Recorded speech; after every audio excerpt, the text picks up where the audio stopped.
Jaya Radha Madhava Kunja Bihari.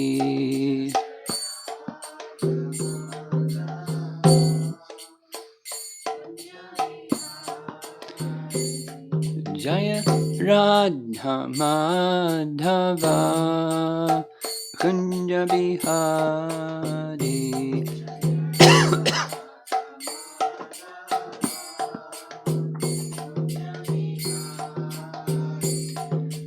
Gopijana Balaba Girivara Dhari.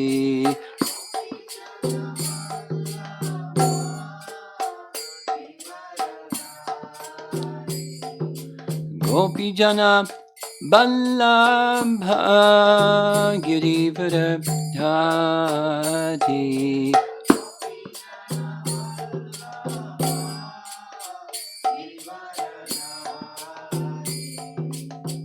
Jasodanandana Brajajanaranjana.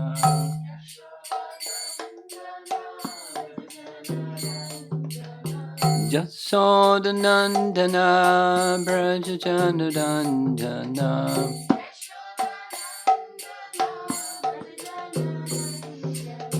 Jamuna Tira Vanachadi.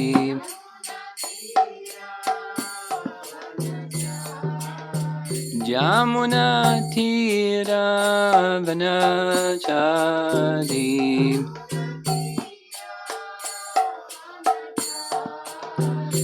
Jaya Radha Madhava Kunja Bihari.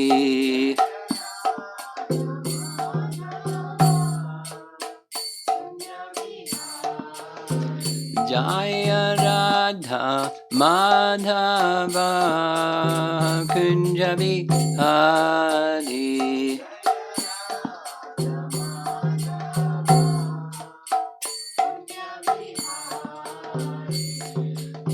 Gopijana Balabha Girivara Dhari.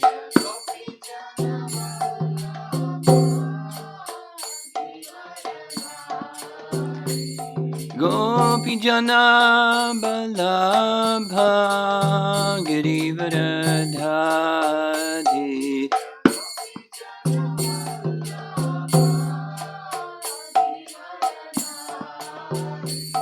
Jasodanandana Brajajanaranjana.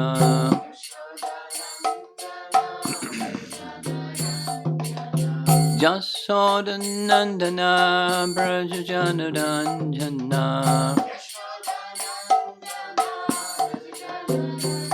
Jamuna Tira Vanachadi.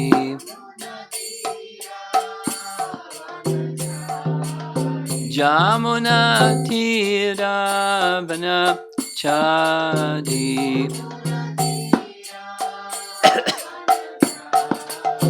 Jaya Radha Madhava Kunja Bihari.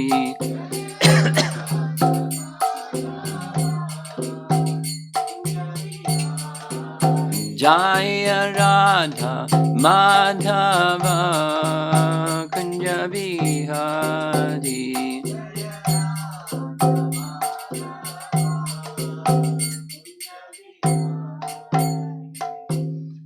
Jayom Vishnupad Padmahamsa Parivajakacharya Ashtatarasatasi Srimad His Divine Grace A.C. Bhaktivedanta Swami Srila Prabhupada Ki Ananta Koti Vaishnavrinda Ki Gaur Premanandi.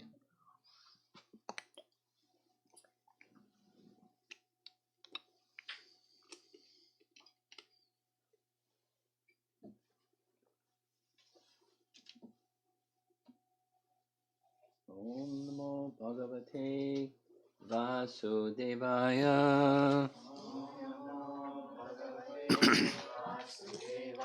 Om Namo Bhagavate Vasudevaya. Om Namo Bhagavate Vasudevaya. Om Namo Bhagavate Vasudevaya.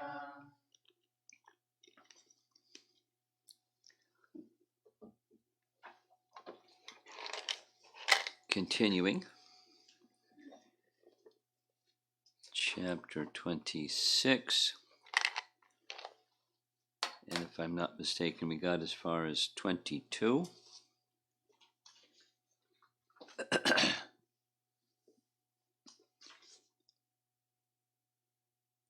Which is the final verse of what Gargamuni said, the name-giving ceremony prediction,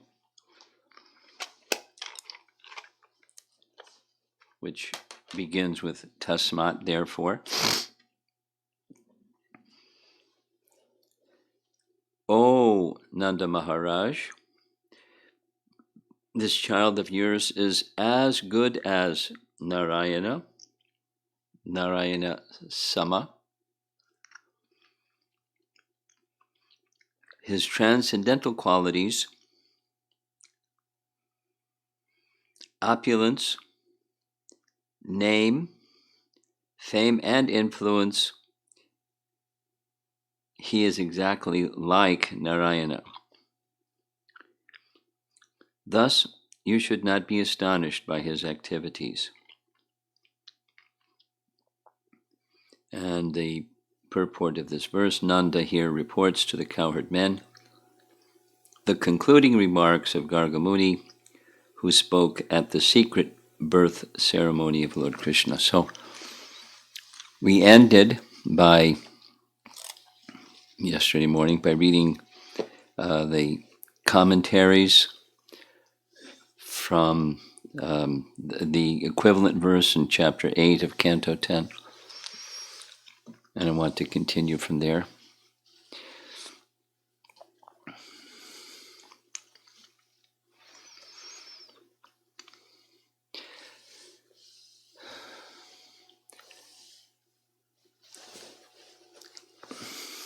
Gargamuni is a very special person in Krishna's pastimes.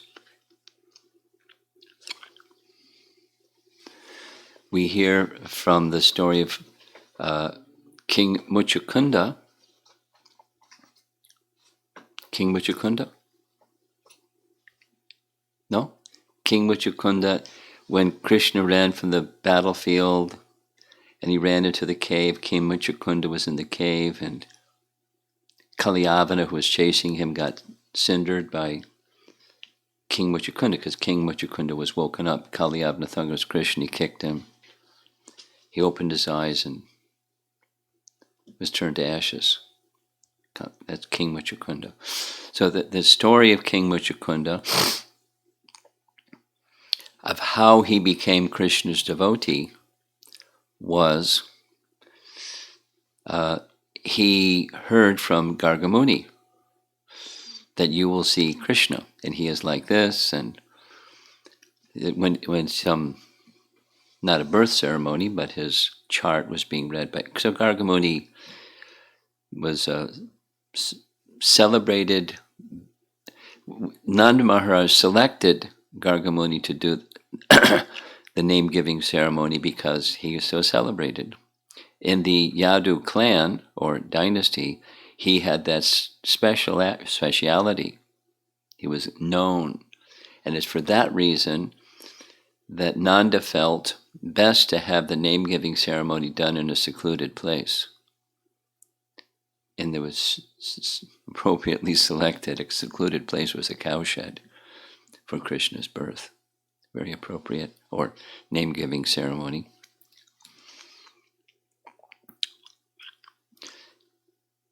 There's so it's an important. He's an important person. The pastime is an important pastime. The words that he spoke are important words. We're hearing not only Nanda Maharaj knew, even the person he's speaking to they knew, and the whole of the Brijbasis knew.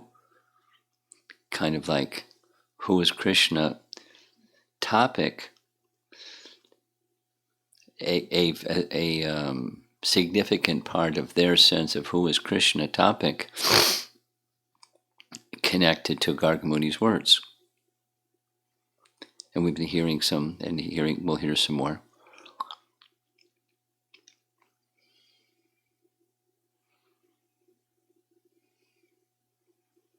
Like one of the mentions that we heard already is there were pastimes of Krishna where residents of Vrindavan were addressing Krishna by names of pastimes that hadn't even yet happened.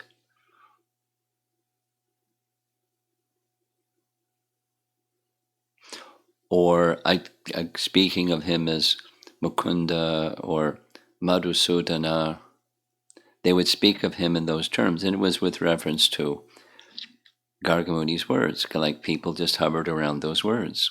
It was like a compass and helped them get some direction of directing their spontaneous loving feelings towards Krishna. And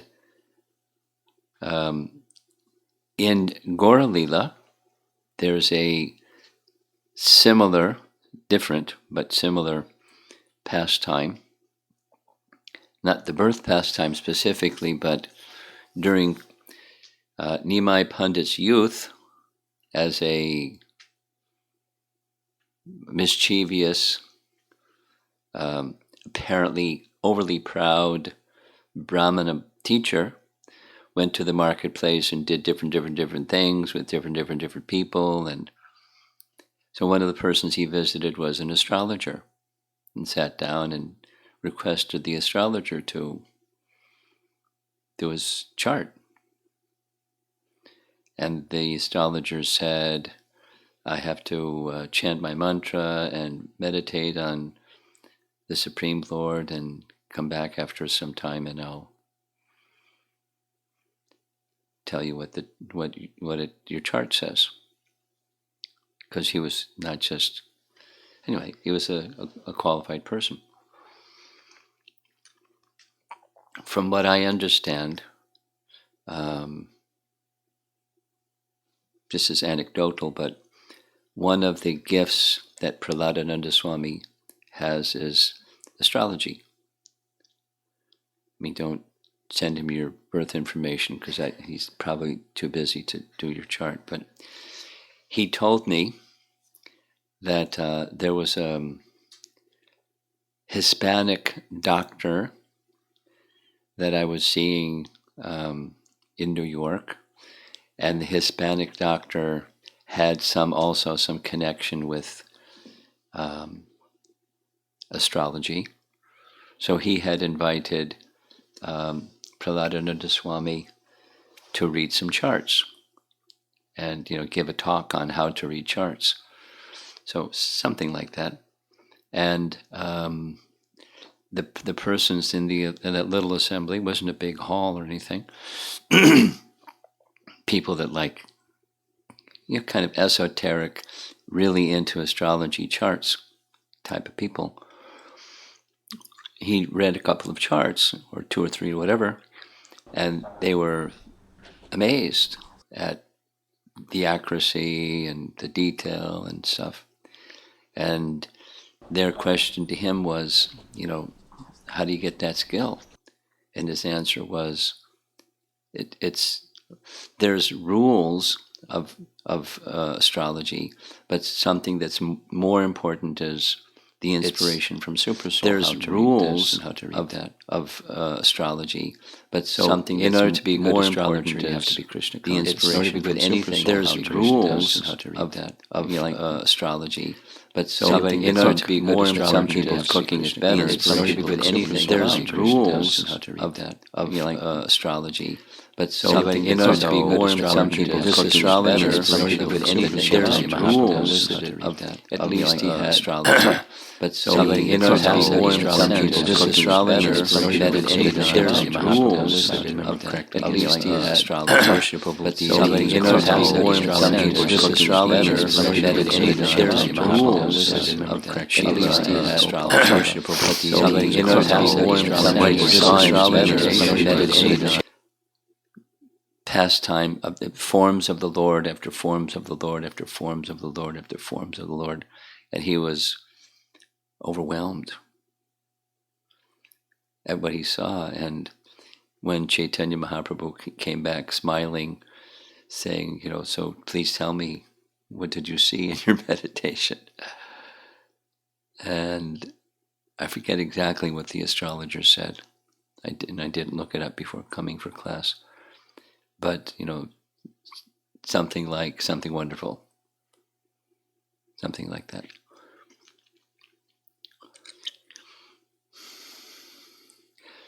And Gargamuni said, he has many names and many previous lives, but most people don't understand, but I can understand. So he didn't disclose all those things, and nor did Nanda Maharaj pry and say, please tell me more about my son's past lives and his names. At least there's no record of his asking those further questions.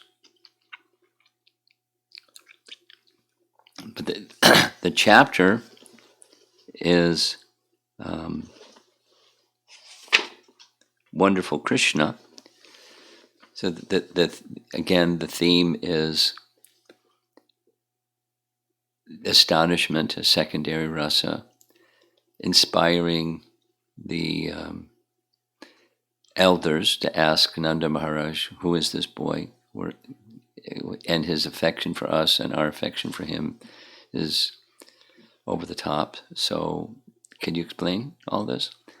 So he's giving Gargamuni's words, and we heard in previous commentaries how he understood those words. Essentially, he understood those words that Krishna was his son, and Krishna was empowered by potencies of Narayan to give protection to the citizens of Vraja, their Brijvasis, and that Nanda should therefore give special protection to his son. Now, if he has potencies like Narayan, he doesn't need protection from his father, but he's nurturing his fatherly emotion and the sweetness aspect while disclosing the power aspect, so that they won't be. You should not be astonished by his activities. This Maya, though they're all astonished, but Nanda is a little more composed than the cowherd men. So now I want to go to continue commentary related to this text 22, and it comes up again. I mean, the words of Gargamuni come up again when Uddhava. So we heard some question, why did Nanda Maharaj go back to Vrindavan? Did he understand Krishna was the son of Vasudeva Devaki? What was his understanding? He understood Krishna as his son, and because Gargamuni had used those words. I mean, that was his mood, and it was confirmed by Gargamuni, etc. Then he went back because Krishna said, "I'll come soon. A few more days. Everyone in Vrindavan will miss you, and carry the message. I'll come back soon." And his message that I'll come back soon, we find out from Rupa Goswami's writing and from Sanatana Goswami's writing, that is Vidagdha Madhava, Lita Madhava, and Brihat Bhagavatamrita. We hear Krishna's promise, I'll come back. There was a purpose. I'll come back shortly, was to sustain their lives. Because if there was no hope that Krishna could come back or would come back, they would not be able to sustain their lives. So it was purposeful. So Nanda returned. And the love of the residents of Vrindavan the omniscient Krishna knew very well the love of the residents of Vrindavan, as they were, this word that's used by our acharyas is possessiveness, not in a material sense, but in a spiritual sense. He is their only shelter, and they're very possessive of that relationship. And then Krishna feels possessiveness towards them. So he's off in Mathura, but he's feeling their feelings because he's in their hearts and they're in his heart. So he sent Uddhava. There was one of the purposes of the ostensible purpose was to pacify the gopis with a letter. Krishna wrote a letter. And before he went to visit the gopis, he appropriately went to visit Nanda Maharaj. So I'm just going to read Vishwanath Chakravarti Thakur's commentary on the conversation between Nanda and Uddhava. And it makes reference to text 22 from chapter 26. This is chapter 46, verse 45. Though the entire night passed in discussion, Uddhava could not pacify Nanda and Yashoda, nor get them to accept his advice. Then Nanda considered things in this way. This is commentary, not text. Quote, Uddhava wants to enlighten us by saying that Krishna is the Supreme Lord. Do we not know that? At Krishna's name-giving ceremony, I heard Gargamuni say, your son will be equal to Narayana in qualities indeed. Who else is there more equal to Narayana than Krishna? Therefore, from Garga we learned that our son is Narayana. Besides that, we also personally experience our son to be Narayana when he killed Putana, Agha, and Baka, lifted Govardhan hill, stopped the forest fire, and made the ruler of Varuna Loka offer respects. Certainly I realize that Krishna is Narayana, the Super Soul, and the Supreme Brahman. Nevertheless, nothing inhibits me from thinking of Krishna as our son. The proof is Garga's words. Tasman nandot majot yam te. O Nanda, this son is yours. That was text 19 of chapter 8. Even though Krishna may be the Supreme Lord, we do not think of him as an object of worship. We simply think of Krishna as our son. Now this is a slightly different take on the commentary that we just were reading, but that's okay. We're getting an inside look by Vishwanath Chakravarti Thakur's kindness of Nanda's heart and how he, as the leader of the Brijbasis, regards Krishna. We simply think of Krishna as our son and find satisfaction by offering him the remnants of our chewed betel nut. If he was not our son, our minds would not be satisfied. Before Krishna's birth, we could meditate on Narayana, our family deity. But now, as soon as we meditate on Narayana, Narayana appears directly in front of us. This is a sign of the satisfaction of our minds. Therefore, acting like this in relation to our son is not a fault. We are certainly Krishna's mother and father. Yogamaya. Further, Krishna's own realization in this matter is also proof that we too are his parents. We have seen many times that his face becomes sad if we don't pamper him by offering him the remnants of our chewed betel nut, lift him on our laps, embrace him, kiss him, and so forth. If Yashoda were not his mother, how could she tie him up when he broke the yogurt pots? Seeing him unhappy on being tied up, I freed him, and he smiled with happiness. Because we are his parents, Krishna accepts our scolding, commands, and even our tying him up, though he may be the Supreme Lord. If it was not a fact that we are Krishna's parents, then how could the Supreme Personality, the all-pervading Absolute, become bound up by us? By now, after Krishna had killed Chanura, Kamsa, and others in Mathura, everyone is telling him, "Oh, Krishna, you are certainly the Supreme Lord." Moreover, he tells Krishna, "I am your mother." And Vasudeva tells him, "I am your father." Others say, "We're your parental uncles." And yet others tell Krishna that they are his brothers, relatives, and friends. Because that's the Yadu clans to have their headquarters, at least at that time, in Mathura.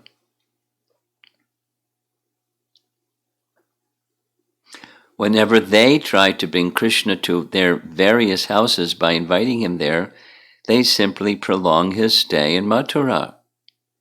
Then our son, the crest jewel of proper conduct, looks at their faces and falls further into a terrible trap. Being incapable of returning to his Braja because of his benevolent nature, I suppose Krishna told everyone, quote, "Indeed, I am the Supreme Lord, the creator of the universe. Who can be my mother? Who can be my father? Who can be my relative? Just look in all the scriptures, and you will see that I belong only to that person who renders devotional service to me, and no one else. Only to his house will I go, and he alone is my father and other relations." Nanda Maharaj continued to contemplate. Quote, "But this Uddhava is simply a child. Even though he may be very intelligent, he cannot fathom the depths of my son's heart."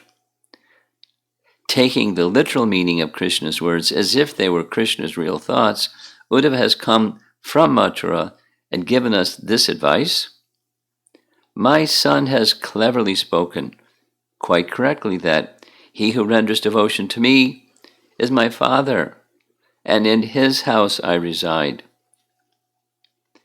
Therefore, I am sending this message with Uddhava to Krishna. My dear Krishna, I have devotion for your lotus feet. Be merciful and be pleased with me, so that I can attain you by the devotional process of hearing and chanting about you, remembering you, and offering obeisances unto you. Receiving this message, my son will announce in the assembly of the Yadavas, O men of the Yadu dynasty, you could not exhibit devotion to me in this place, but Nanda Maharaj is doing so. Therefore, Nanda Maharaj is my real father, friend, and beloved. I am going to his house. Saying this, Krishna will come here at once. At last, Nanda Maharaj forgot all these deliberations and did not send any message to Krishna, due to the influence of Sanchari Bhav, of humility, Dainya. Now, to continue the next text. Rising during the Brahma Muhurta period, the Braja Gopis lit lamps and worshipped the entrances of their homes, churned yogurt, and performed other domestic duties.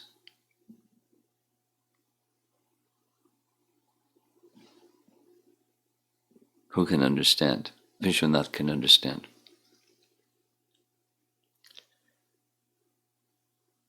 Here's Vishwanath Chakravarti Thakur's commentary on an earlier verse from chapter 8. What Garga is saying to Nanda is this. His accepting bodies, Krishna, is done independently by his will, as if by the power of yoga. His method of worship is indicated by showing the nature of Narayana through his acceptance of different colors. In those previous times, by worship of those different forms, which are actually Krishna's expansions, Krishna attained similarity to those forms and took on those colors at the present time by worshipping Narayana directly in his blackish form. The child has become blackish also. It will be said, the text that we're discussing, Narayana samo gunai. This child has qualities like Narayana. Thus, his previous births were described, and Nanda, a great devotee, was satisfied. It should be understood that Krishna is also the principal name, since in this form he is fixed in his natural form with display of the highest qualities.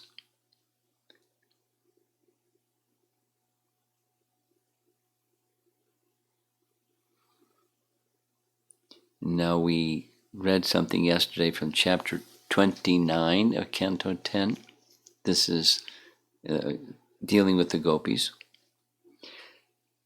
The commentary reads, Goddess Lakshmi, whose glance is sought after by the devotees with great endeavor, has achieved the unique position of always remaining on the chest of her Lord, Narayana. Still, she desires the dust of his lotus feet, even though she has to share that dust with Tulsi Devi and with the Lord's many other servants. Similarly, we have approached the dust of your lotus feet for shelter. Gopis to Krishna. Quote, you come from the same family as me. Why do you say that you touched my feet? In response, this is Krishna speaking, replying to them. In response, they cover up their deep longing and express humility. Though attaining a place on Narayana's chest, Lakshmi desires the dust of his feet. Giving up her desire for service as a beloved consort, she desires to serve as a servant. She accepts to dwell among the crowd of many servants, though devatas seek her glance. This example is given and is followed by its objective, which is the gopis. Just as Lakshmi aspires for Narayan's foot dust, we aspire for yours, for you are like Narayan. And they quote Garga's words, Narayana samo gunai. In conclusion, therefore, Nanda Maharaj, this child of yours is as good as Narayan by his qualities, opulence, fame, and influence. You should protect this child very carefully. That this child of yours. We, the gopis, attaining qualification to be your consorts by being of good families, have surrendered to your foot dust. The glory of Narayana's and your qualities is that it makes Lakshmi and ourselves feel humble. Though attaining a position, Lakshmi desires dust from Vishnu's lotus feet, and we desire the dust from your feet. This shows the special nature of the gopis. They didn't say lotus feet. They have this intimacy mood that's different than the opulence mood of Lakshmi. This shows the special nature of the gopis in desiring the feet of their consort without great reverence. Just as Lakshmi rejects all others and accepts only Vishnu as her consort during the churning of the milk ocean, we accept only you as our object of worship.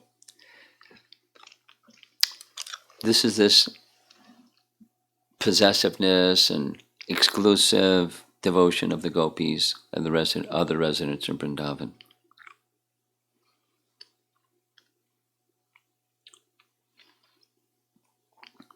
From Krama Sandarbha, In conclusion, therefore, O Nanda Maharaj, this child of yours is as good as Narayan. That's the translation. The Lord of Vaikuntha is similar to him by qualities, fame, wealth, and influence, by his very nature. Be very careful to hide this auspicious attainment. Though he is similar to Narayan, he has been born as your son.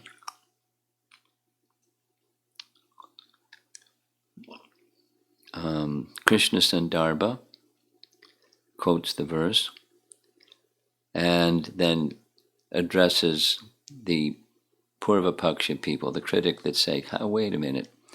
Our critic will interpret these words to mean, quote, Krishna possesses wonderful exalted qualities just as Narayan does. Because Gargacharya compared Krishna to Narayan, our critic will have it that Krishna must be an expansion of Narayan. Actually, however, these words mean, quote, Narayana, the ruler of Vaikuntha, possesses transcendental qualities almost equal to the most exalted qualities present in Lord Krishna.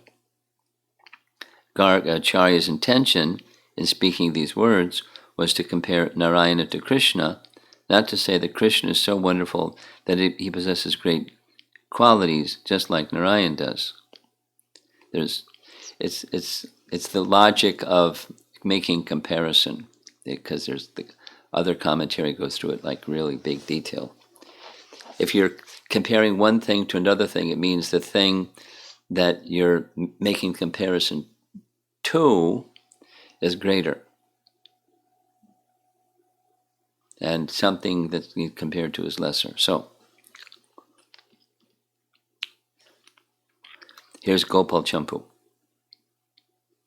This is Jiva Goswami speaking of Krishna's pastimes, and it's his childhood pastimes. Brahma said, from chapter 14, now we're at chapter 26, Brahma said, my mind becomes bewildered just trying to think of what reward other than you could be found anywhere. You are the embodiment of all benedictions which you bestow upon these residents of the cowherd community of Vrindavan. You have already arranged to give yourself to Putana and her family members in exchange for her disguising herself as a devotee. So what is left for you to give these devotees to Vrindavan, whose homes, wealth, friends, dear relations, bodies, children, and very lives and hearts are all dedicated only to you? Gopal Champu goes on. Narayana also stated the same previously in verse 64. Garga said, our verse for this morning. According to this, we will infer as follows. Yogamaya of the Lord, worshipped by Nanda, who had no other interest than Krishna, is revealed in the scriptures. She is the Lord's Swarup Shakti, having the ability to do the impossible. The Lord gave Yogamaya, and she arranged Krishna as your son. Though she does not pay attention when Krishna is in Braja, she does not pay attention when Krishna in Braja is agitated by his devotees' affection. Krishna has her invisibly assist in the pastimes at all times, acting favorably to him. As Yogamaya cooperates with Krishna, so Maya in the material world cooperates with him also. Oh, Nanda, though Krishna has attained cooperative Yogamaya for his pastimes, you should protect Krishna, to whom your worshipable Narayan has given power by all your powers. So I think we'll go on. There's lots more commentary. Okay. Text 23. Nanda continued. After Garga Rishi spoke these words to me and returned home, I began to consider, that Krishna, who keeps us free from trouble, is actually an expansion of Lord Narayan. It's text 23. Vishwanath, I consider him to be invested with Narayan's power, who can remove our suffering. Expansion, in this case, like an empowered expansion. Yes? Shaktivesh Avatar. Jiva Goswami writes, since I am his father, from that time I considered him to be like Narayan. I speculate that he is empowered by Narayan. And Sanatana Goswami writes, since I am his father, from that time I considered him to be like Narayan. Nanda became absorbed in Garga's statements, though he changed the words Gopayasva to Tat Karmasu. The meaning was finally the same. His words were the same as Garga's words. That is to say, when he spoke to the Brijbasi cowherd men, what's in chapter 8 is slightly different in chapter 26, just that little bit, but the meaning is the same. You know how you repeat something and it's not verbatim? So, and sometimes it gets changed altogether. By producing faith, he hoped to eliminate their astonishment.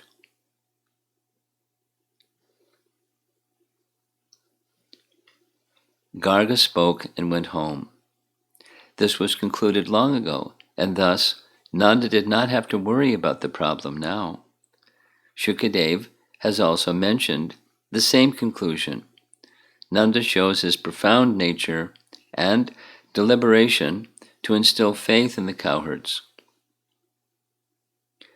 Though Krishna was actually superior to Narayana, he is said to be similar, or to be his anksha. To increase in affection, his real position of power is hidden. I consider him to be some part of Narayan or some special great person with similar qualities.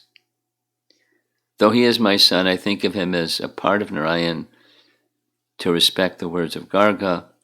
Not only out of respect to Garga do I think like this, but I also experience it. Krishna performs astonishing activities without suffering.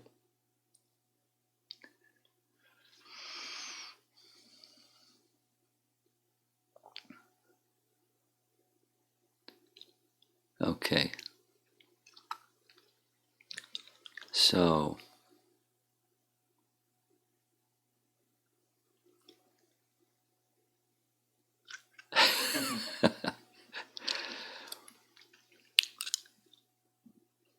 the pastimes of Krishna in Vrindavan are profound and very attractive, and the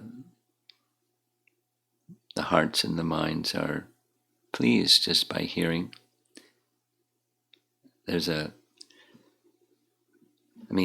While we're just reading and discussing like this, that like the world just went somewhere. And whatever, stuff we have to deal with, just like poof.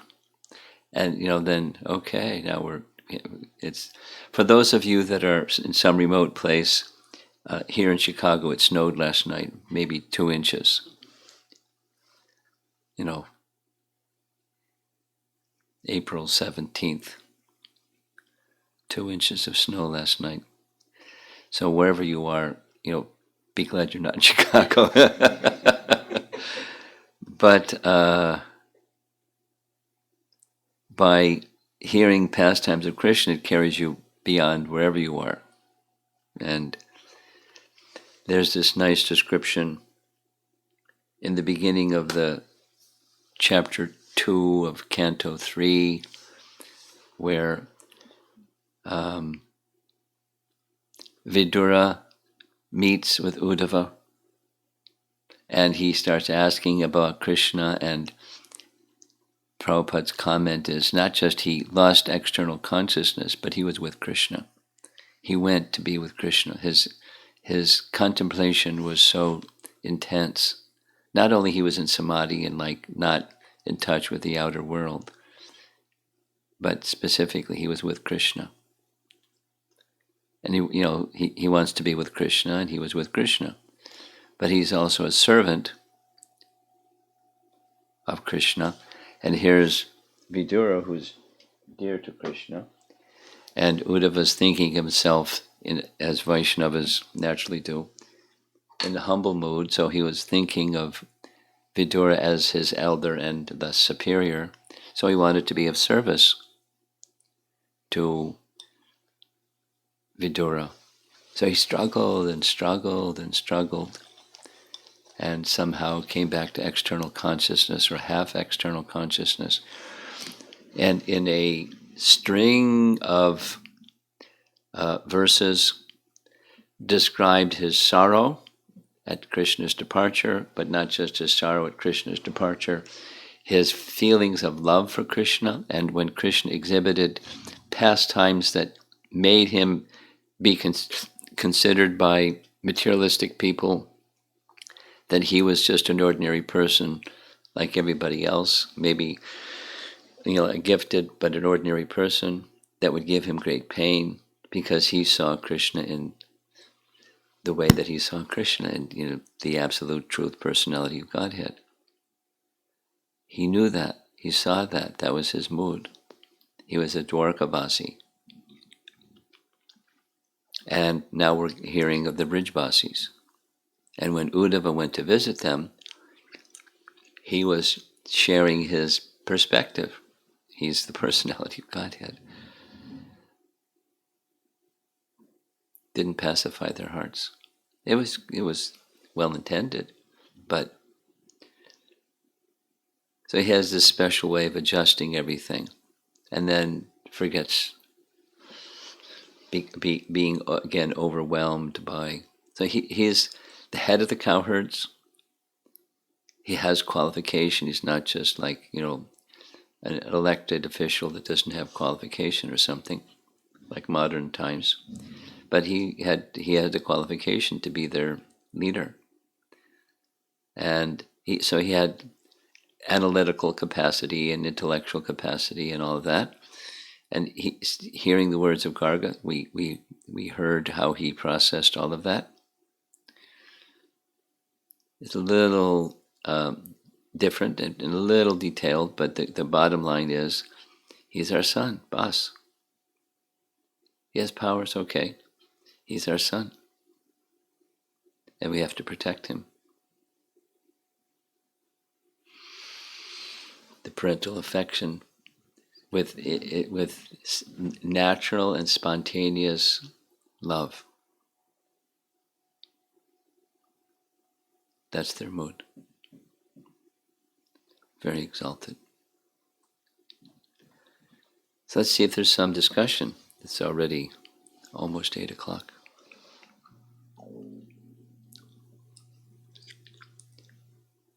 From our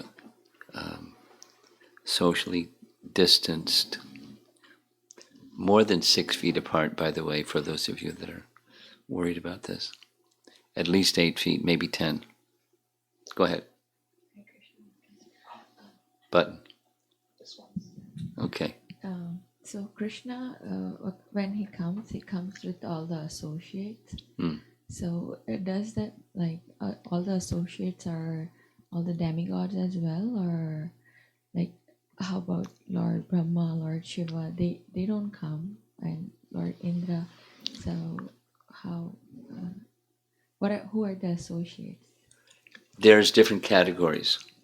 So when Krishna comes, he brings his eternal associates, and there are it's a little subtle and difficult to understand. I find it a little difficult to understand. But as you recall, when the demigods went to the shore of the Milk Ocean and petitioned Krishna to appear, or Vishnu to appear, he told them take birth. So they took birth according to our Acharya's explanation.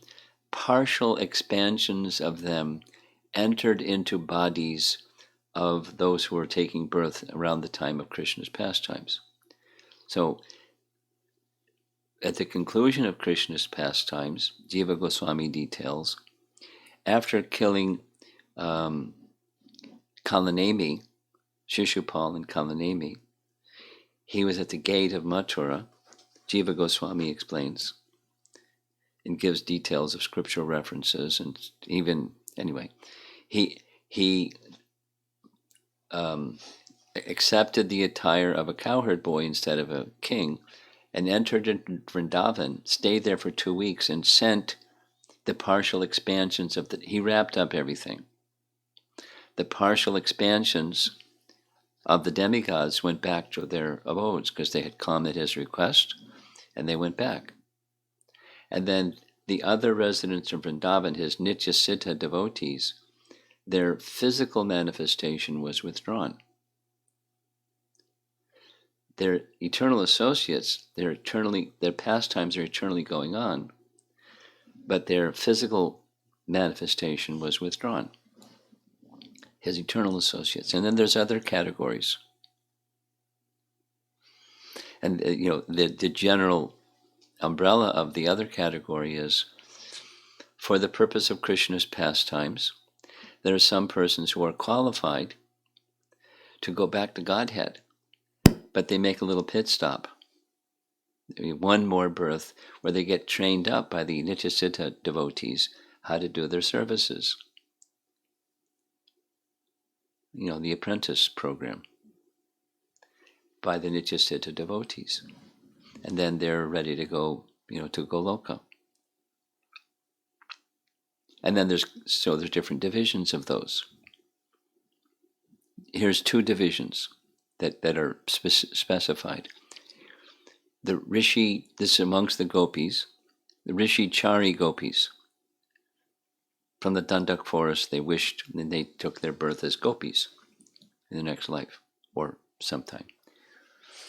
And the personified Vedas, some of the personified Vedas wished to be in that relationship, so they were given that position also. They're not the Nitya Siddha, eternal associates of Krishna who appeared along with him. They were being trained by them because of their wish to have that. But you can't receive that without that association, so they got that association. So does that answer your question? A little bit more than you expected, right? So sometimes I feel, this is all so much detail. Yeah. So much, too much for you. Yeah. So at my stage, then I feel like I should not go in too much of detail and just focus right now on the short-term goal. Well, sure. Prabhupada, this is my understanding in response to what you said.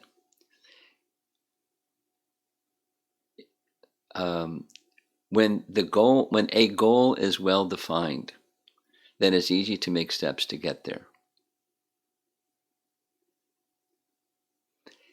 Conversely, if a goal is not well defined, it's pretty hard to make steps to get there.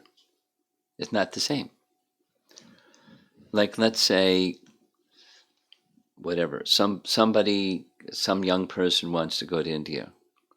They have a goal, then where in India and what they're going to do. But there's so many things they have to do to get that, without the details of what the things are.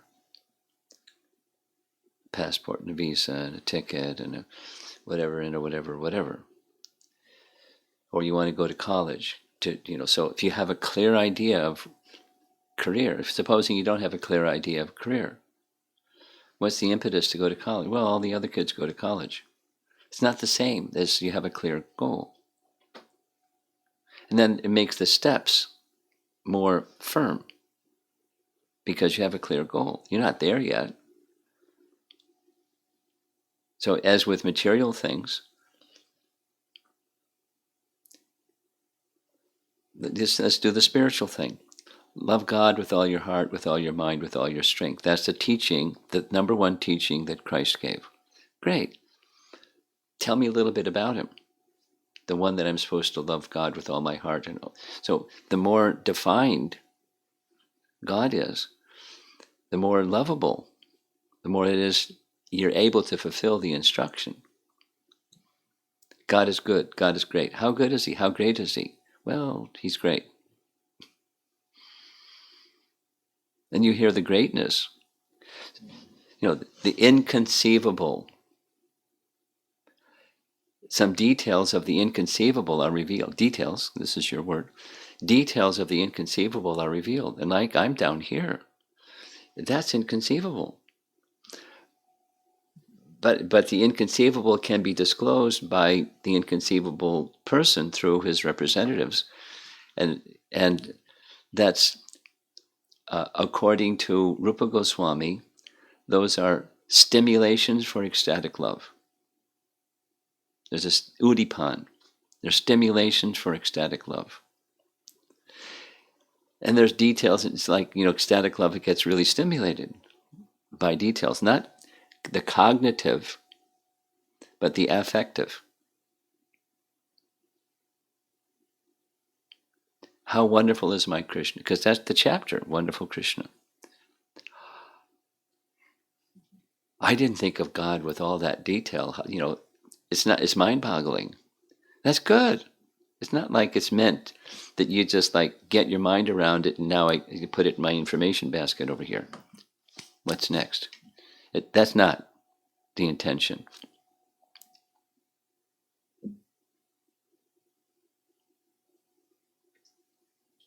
Let's say, like a little kid. I was, before, when the coronavirus thing started, I was in Houston. And, the kids didn't go to school, so they're out there playing basketball. But they were doing things playing basketball I never did when I was a kid. Like, putting the basketball through their legs and, without lifting their legs, just like, how did they get that? From the guys that, they got the role model up there. People didn't used to do that, but now they do that. So there's a goal for the little kids. And they do it adeptly. So, just even material things. So where are we going? What's the kingdom of God like? What's it like there? What do people do? What kind of loving exchanges do they have? What's in their hearts? What are they feeling? It's very attractive. I'm not there. But, that's the goal. I want to go there. I mean, I don't even know what going there is like, but I want to go there. Aside from the people are crazy here. I don't want the crazy people. Let me out of here. Not like that. I want to be there. It's so, as we heard from the statements of Lord Brahma, the mood of material enjoyment and the mood of liberation, they're both material. Like, I want out of here.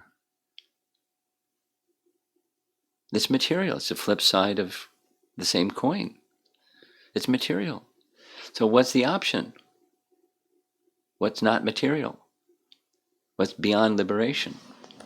What's it like there?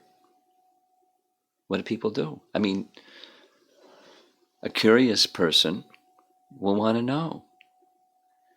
Travel advertisement, marketing. Let's go. And then the more you hear is like, wow,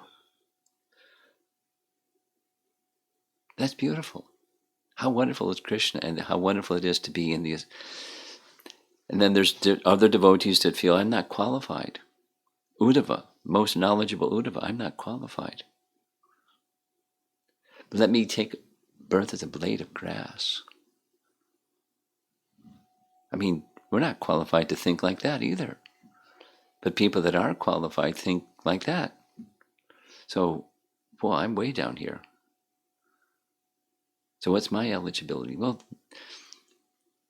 mercy of Chaitanya Mahaprabhu. So let me appreciate more the mercy of Chaitanya Mahaprabhu, because it's stimulating that. It's there inside somewhere, like deep inside. And I'm just struggling with day-to-day stuff. That's me. So what, whoa. But there's a goal. So be a theistic person. Be a good person. Don't harm other people. Do good things. And what's the goal of doing good things? Well, just, if you don't know, then you get the fruits of being a good person. You get the fruits of piety, and then you become the enjoyer of piety. It's heaven. That's another temp. So what's beyond that? What's beyond that? What's the goal? What's the goal? There's simple language. The goal is love of God. Okay, great. What's that? What's it like there? Well, you're just a good person. That's love of God. He or she is a spiritual person because they're really good. And that's not love of God.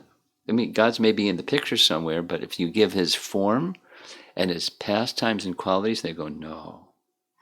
I've had the experience. Really good people. No. Why no? So it's not meant for the mind to reach out there and like encompass everything, and now that's the material kinds of knowledge that we're accustomed to. The method of acquiring knowledge is now your mind's got it configured so that you can get it. This isn't that kind. It's not information. That's what the mind does. Organizes sense data and makes some pattern of it, some sensibility of it, with the assistance of intelligence. It's not that kind. It's different. The purpose is different, the end result is different, and the method is different. Just like chanting. What's attractive about chanting? It's not information. It's not fruitive. There's nothing fruitive about chanting. That's why I struggle, because I'm with,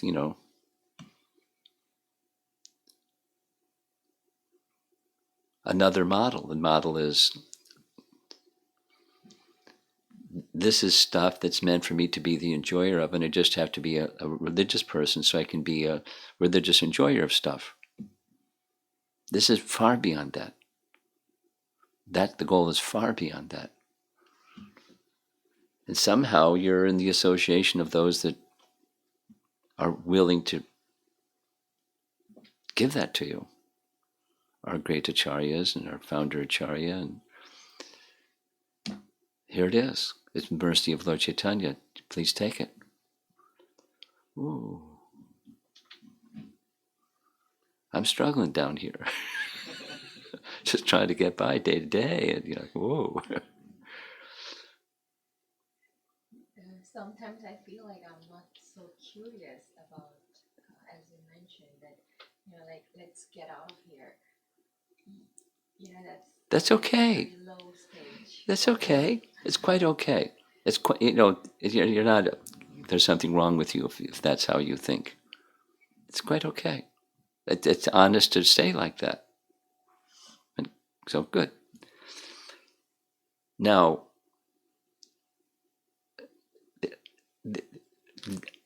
wanting to get out of here, that's also material.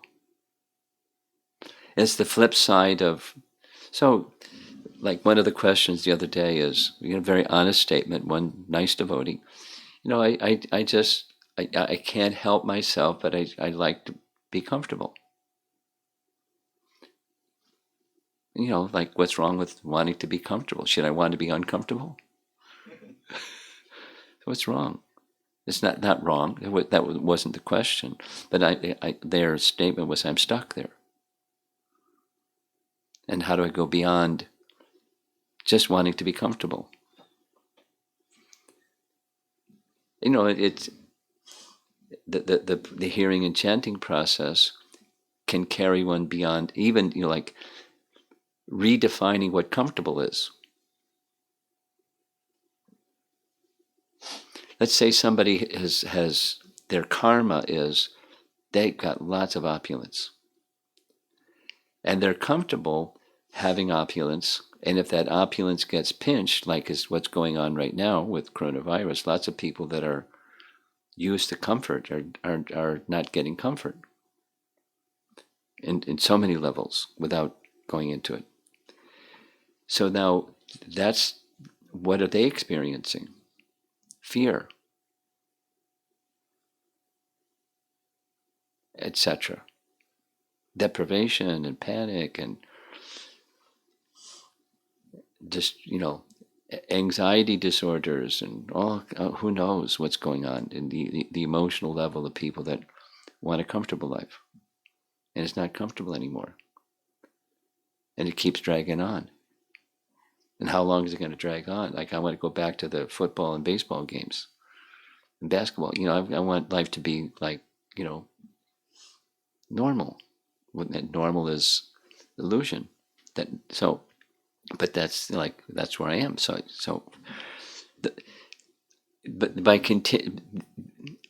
Our opportunity is wherever we are. This is one of the Brahma's verses that we discussed in the evening. Stane statak, stay in your position. You have your psychophysical nature. Act according to your psychophysical nature. You don't have to give it up. Wishing to be comfortable, and it's not like trash it. You just have to start feeling uncomfortable. That's not it. You have your nature, and you act according to your nature, according to theistic conduct. That part's fine. And then just engage in the process of hearing the activities of the wonderful personality of Godhead that you don't understand. Is like way over your head, but that's okay. I have faith in that sound vibration will carry me beyond my struggle. I'm taking shelter of the sound vibration with faith that it's going to carry me beyond this position, although this is presently my position. Honestly, this is my position.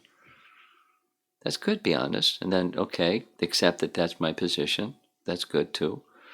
And then, look to what the goal is. Is that attractive or not attractive? I'm way down here, but is that so? What are some steps from where I am to that really lofty goal that I can make? Well, let's start with whatever it is that somebody can start with.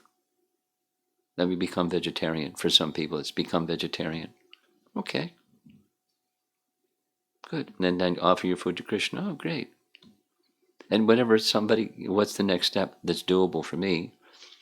Not the next person. We're not comparing ourselves to other people because that's material. Just in my relationship with Krishna, this goal that is like way up there. What's some steps that I can take? Great, let me do those steps. You're not competing with other people or comparing yourself to other people. You're just being who you are, and you're getting, as you go further, the goal becomes more clear. It's still far out. It's still beyond the mind's ability to get wrapped around because it's in another dimension.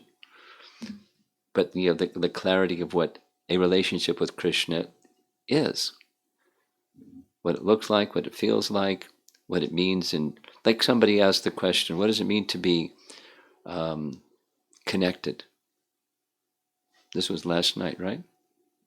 Last night. What does it mean to be connected with Krishna? Is that just like the mind? The mind is thinking of Krishna. So there's the mind, it's the body, and it's the heart. So I'm not feeling so connected with Krishna right now. I'm this way down here. That's okay. What's something that can help with that connection? I mean, like a relationship with somebody. We do it in daily life all the time. Somebody over there. I think that's a nice person. I'd like to get to know that person more. So you reach out and establish some relationship. You may find out they're not what you thought they were. But with Krishna, you find out he is what the scriptures say he is. So we invest in that relationship, and that's the connection. And we're way down here. That's fine. But something that can help in that connection. Just like, you're here hearing these far out things, like thinking what you just said, you're thinking like, ooh, this is too high. I'm way down here. It's okay. You have children, and what do children understand about adult things? They don't understand, but the parents understand their children. According to their capacity, there's communication and affection, and because of that affection, then they can grow as wholesome children, and then, teenagers, and pass through that turmoil and become young adults, and that's parenting. Parents invite that. They don't expect their children are going to understand everything they understand. It's just affection. And then nurture character, and understandings come from that too. That's what's going on. Okay. Go ahead. Yeah. Gosh, it's 20 after 8. Anything? No? Okay. This is Radhaduti Mataji's question. How to understand that Maharaj Nanda was not invited in the palace by Vasudeva when he went to Mathura with Krishna? Was there any fear that Maharaj Nanda will take Krishna back with him? I don't know the answer to that. I didn't even know that he wasn't invited into the palace. We read that in the commentary, but I didn't even know that before reading it in the commentary. So, why? I don't know. This is Hema Suryavanshi Mataji's question. It's connected. It seems very impossible to reach the goal in this lifetime. In fact, not that awareness and not endeavors to reach the goal. How can I sincerely remind myself about that every day? What's practical? Well, just like what we're doing. We're hearing Srimad Bhagavatam every day. And we're chanting our japa every day. And in your home, you have some worship that you're doing. So you follow sadhana bhakti. That cleanses and awakens the dormant attraction for Krishna. That's how. Follow sadhana bhakti with faith. Not just mechanically, but with faith. And like, here's a tulsi seed. And it can just stay like a tulsi seed for a long time, but you apply some water and put it by the window, and tulsi start to sprout. And then when they start to sprout, you put in some soil. And so there's a way to sprout a seed. So we're like seeds that can be sprouted. And there's a method. It's the sadhana bhakti method. Sri Radhika Mataji's question. Can the logic of comparisons, that is, when something is compared to something else, the thing that is compared is superior, be understood by how we understand analogies from the Srimad Bhagavatam? Well, I'm just quoting what our acharyas, multiple acharyas, said, and it's probably one of the rules of nyaya or logic. When you say something is like something else, the something else is the standard, and that something is less than the standard. It's I'm guessing. I'm not a scholar of Nyaya, but that's my guess. So Mataji is giving an example. Specifically, the scriptures help us understand something incomprehensible by comparing it to something within our experience. Yes. For instance, the spiritual master's mercy is compared to downpour of rain that extinguishes a forest fire. Am I understanding this correctly? Yeah. Yeah. Something known. Yeah. Something unknown is compared to something known. It gives, by inference, it gives us something. That's, that's a particular type of, yata tata, these simile or metaphor. Go ahead. This is Yamuna Jivan Prabhu's question. Is my understanding correct that the residents of Vrindavan have parallel relationships with the same person? Have what kind of relationships? Parallel. Relationships with the same person? For example, the feelings of awe and reverence towards the personality of Godhead Narayana and simultaneously loving parental feelings towards Krishna.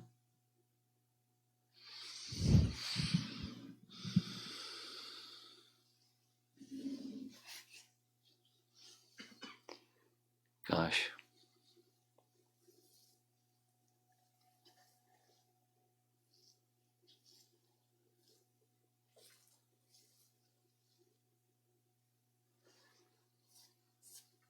I'm not sure what I'm not. What I'm contemplating is, supposing somebody doesn't have any sense of divinity towards the personality of Godhead.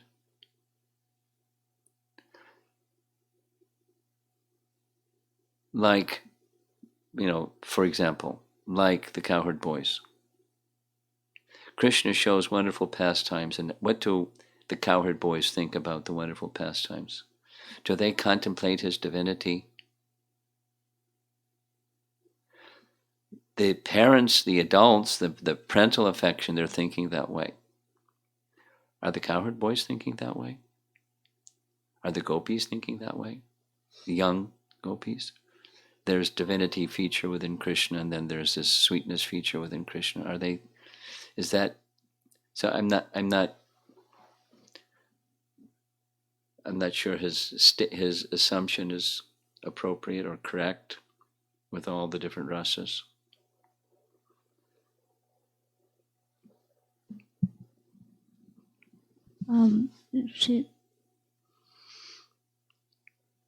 Shri Radhika Mataji's second question. We hear so much sadness in Lord Krishna and Lord Rama's pastimes. As a parent myself, I was moved to tears hearing Nanda Baba's words of longing for his son. My only conscious experience is from this material life, wherein separation and sadness weigh heavily on the heart.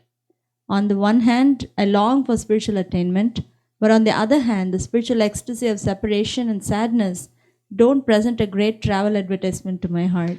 Yeah. What she's saying is something that Narada says when describing Krishna's departure from Vrindavan.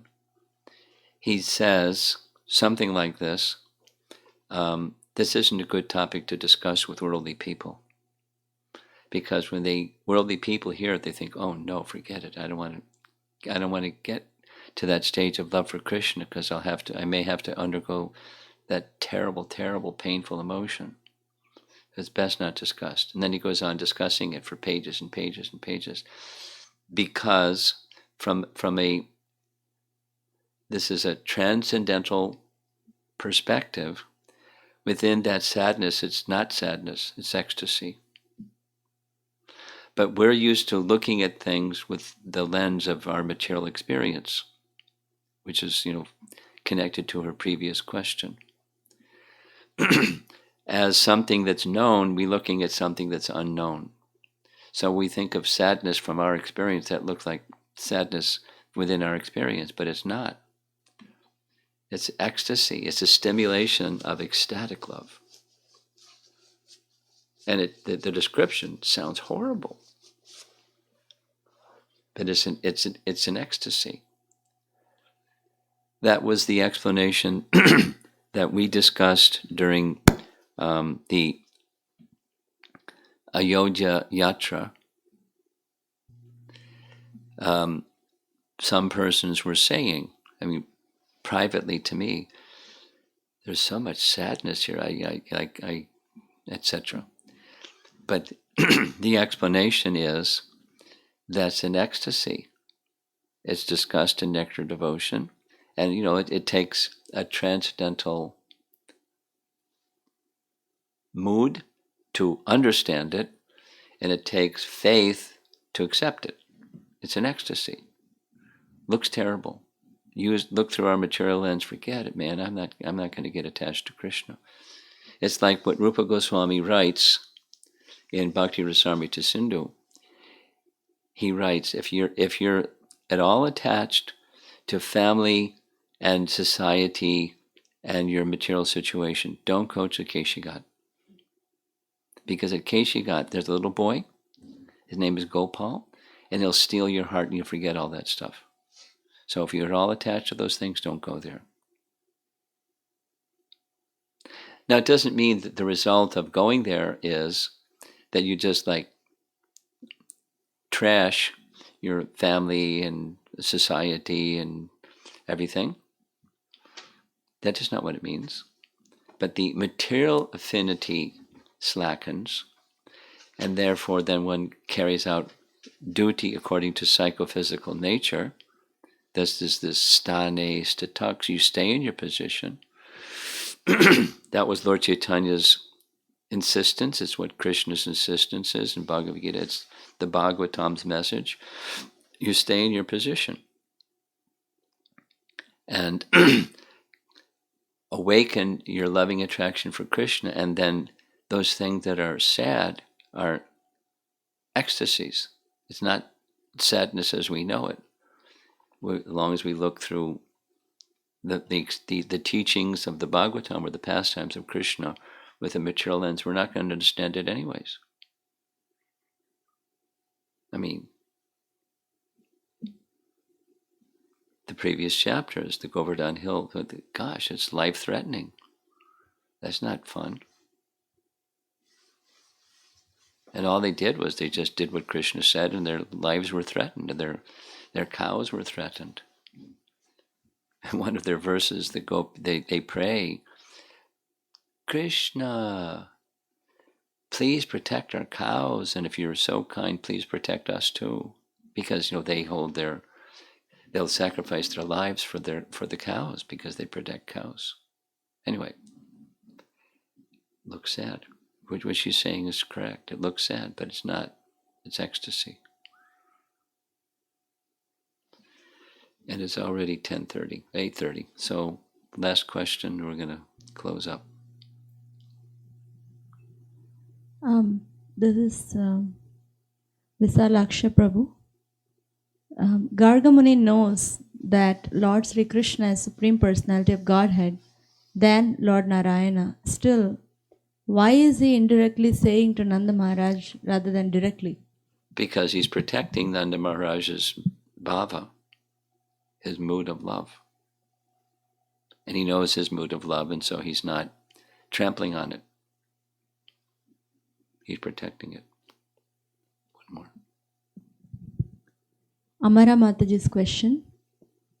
Krishna comes to attract and reclaim the conditioned souls, but if cowherds are satisfied with him being just the son of Nanda Maharaj, how the ordinary men will get attracted? Rather, they will envy him for extraordinary powers. Can you kindly shed some light on this? Do you understand the question? I don't. Just say, don't read it back. Say what her question is. What I understand is, Maharaj, that Krishna comes to attract and reclaim the conditioned souls. Yeah. Now in the Brajavasis, Nanda Maharaj and all, they're not seeing him as Supreme Lord. They're just relating with him as their son. Now, from a conditioned soul's perspective, who's hearing all these pastimes, how is this?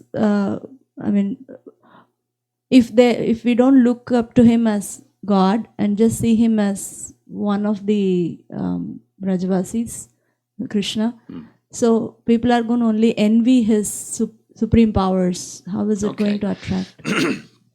Read the first 9 cantos before you read the 10th canto.